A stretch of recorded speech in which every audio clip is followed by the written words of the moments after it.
بلکہ یہاں تک کہ صحیح مسلم میں موجود ہے، یہودیوں نے کہنا شروع کر دیا تھا کہ نبی کریم تو ہر معاملے میں ہماری مخالفت کرنا پسند کرتے ہیں، یہ تو ہر معاملے میں الگ چلتے. کیوں؟ ہمارا اپنا کلچر ہے، ہماری اپنی تہذیب ہے، ہمارا اپنا تمدن ہے. ہم اس دین کے ماننے والے ہیں جو یہ بھی بتاتا ہے سلام کیسے لینی ہے، اور یہ بھی بتاتا ہے کتنی دفعہ لینی ہے، اور یہ بھی کہتا ہے دروازے پہ جانا ہے تو دروازہ کھٹکھٹا کے دروازے کے سامنے نہیں کھڑا ہونا، تھوڑا سا ہٹ کے کھڑا ہونا ہے. اور یہ بھی کہتا ہے کہ کسی کے گھر جانا ہے تو دروازے میں کوئی سوراخ ہو تو اندر نہیں جھانکنا، اور یہ بھی بتلاتا ہے کہ 3 دفعہ سے زیادہ دروازہ نہیں کھٹکھٹانا، نہ کھلے تو لوٹ آؤ. جو دین ایک ایک بات کھول کر بیان کرے، جو یہ بھی بتائے روٹی کمانی کہاں سے ہے، یہ بھی بتائے کھانے سے پہلے ہاتھ بھی دھو لینا، یہ بھی بتائے بیٹھ کے کھانا، یہ بھی بتائے کہ بسم اللہ شریف پڑھ کے کھانا، یہ بھی کہے ذرا چبا چبا کے کھانا، اور یہ بھی بتائے کہ کافر اور منافق 7 آنتوں سے کھاتے ہیں، زیادہ کھاتے ہیں، تم نے 1 آنت سے کھانا ہے. جو کھانے کا طریقہ بھی بتائے، سونے کا بھی بتائے، کسی سے ملاقات کا بھی بتائے، جو کسی کا انتقال ہو جائے تو تدفین کرنی ہے یہ بھی بتائے. اور لوگ چھوڑ کے آ جائیں گے تو قبر میں کیا ہوگا، قبر سے اٹھیں گے تو کیا ہوگا، میدان محشر میں کیا ہوگا، محشر میں میزان کیسے لگے گا، پل صراط کیسے لگے گی، حساب کیسے ہوگا، اللہ کے حضور کھڑے ہوں گے تو سوال کیا ہوں گے، جواب کیا دینے چاہیے.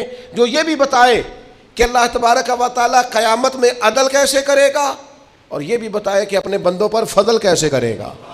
جو دین یہ بھی بتلائے کہ قیامت والے دن جب گناہگار میدان محشر میں پریشان ہوں گے تو ایک کالی زلفوں والے محبوب آ کے سفارش بھی کریں گے، ان کی سفارش مانی بھی جائے گی، ان کے کہنے سے گناہگاروں کو چھوڑا بھی جائے گا. پھر لا یستوی اصحاب النار و اصحاب الجنہ اصحاب الجنت هم الفائزون. جو بتائے کہ جب جنت میں چلے جائیں گے تو کامیابی ہوگی. تو جو بچے کے کان میں اذان دینے سے لے کر گٹی دینے سے لے کر جنت میں جانے تک کا سارا طریقہ جو دین بتائے، پھر اس دین کے ماننے والوں کو ادھر ادھر جانے کی دین اجازت دیتا ہے؟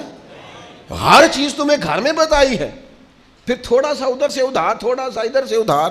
جو فیشن رات کو دیکھ لیا ٹی وی پہ سویرے کر لیا، جو نیا سٹائل آیا وہ چل گیا، جو نیا فیشن آیا وہ. آپ نے ناراض نہیں ہونا، ویسے میں نے اتنے کچے خیالات کے لوگ بھی اپنی زندگی میں دیکھے ہیں جو اس بات پر بحث کر رہے ہیں کہ یہ فیشن جب آیا تھا سب سے پہلے میں نے بنایا تھا. کیا قوم ہے، کیا تبصرہ ہے، کہاں جیتنا چاہتی ہے. یہ پاجامہ جو آج یہ ساری دنیا آج پہن رہی ہے، اس شہر میں سب سے پہلے میں نے پہنا تھا. جیت گئے بھائی، جیت گئے، آپ کا انعام بنتا ہے، گولڈ میڈل آپ کو ملنا چاہیے. اتنا بڑا کارنامہ، سب سے پہلے فیشن آپ نے کیا ہے، کمال ہو گئی، حد ہو گئی. سب سے پہلے جناب یہ جو چیز آج سب کے پاس ہے، یہ سب سے پہلے اس ماڈل کا موبائل سب سے پہلے میں نے لیا تھا. بالکل بالکل آپ کا پہلا نمبر بنتا ہے، آپ جیت گئے. خدا کے بندو، اللہ سے ڈرو.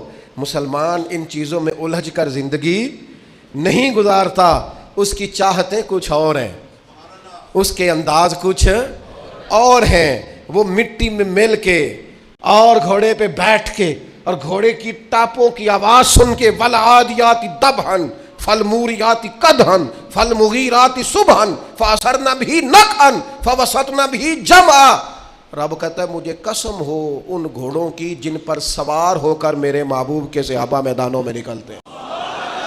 یہ شان ہے مسلمان کی، اس میں اندر ولولہ ہوتا ہے، اس کے رنگ کچھ اور ہوتے ہیں، اس کے انداز کچھ اور ہوتے ہیں. وہ مجمع دیکھ کر پریشان نہیں ہو جاتا. اس کو نئی گاڑی مل گئی تو اسے وہ کامیابی نہیں جانتا، وہ تو کہتا ہے یہ کامیابی ہے.